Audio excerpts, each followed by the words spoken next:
pense que la vision que porte Benjamin de Paris, elle est très forte. C'est l'ADN d'En Marche, on le retrouve, c'est-à-dire la construction collective, le partage, la vision de l'émancipation de chacun dans la ville. Qu'est-ce que tu comptes faire en matière de politique, enfin en matière de transport? Est-ce que l'objectif, c'est d'avoir moins de voitures ou d'avoir moins de pollution?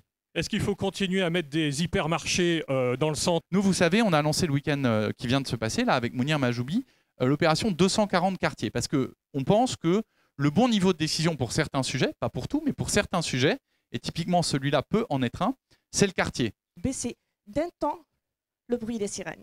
Vous savez, j'avais envoyé des cartes postales cet été, ils sont tous beaucoup moqués de moi.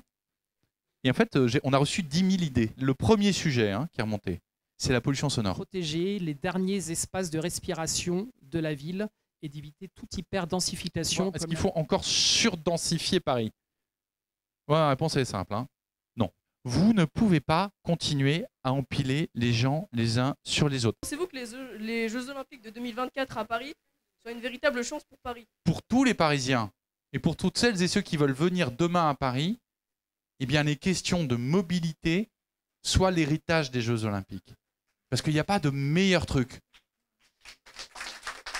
Comment faire pour que certains de ces espaces profitent aux associations?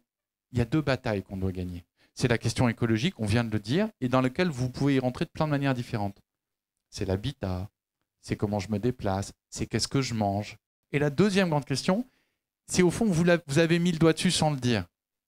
C'est qu'on a pour la première fois dans l'histoire de l'humanité 4 générations qui vivent ensemble. Parce que si j'apporte une solution à ces 2 grandes questions, je remets de la confiance dans le système. Je renoue avec les classes moyennes. Et donc je fais le bien-être durable, inclusif et qui permet à chacun de s'y retrouver.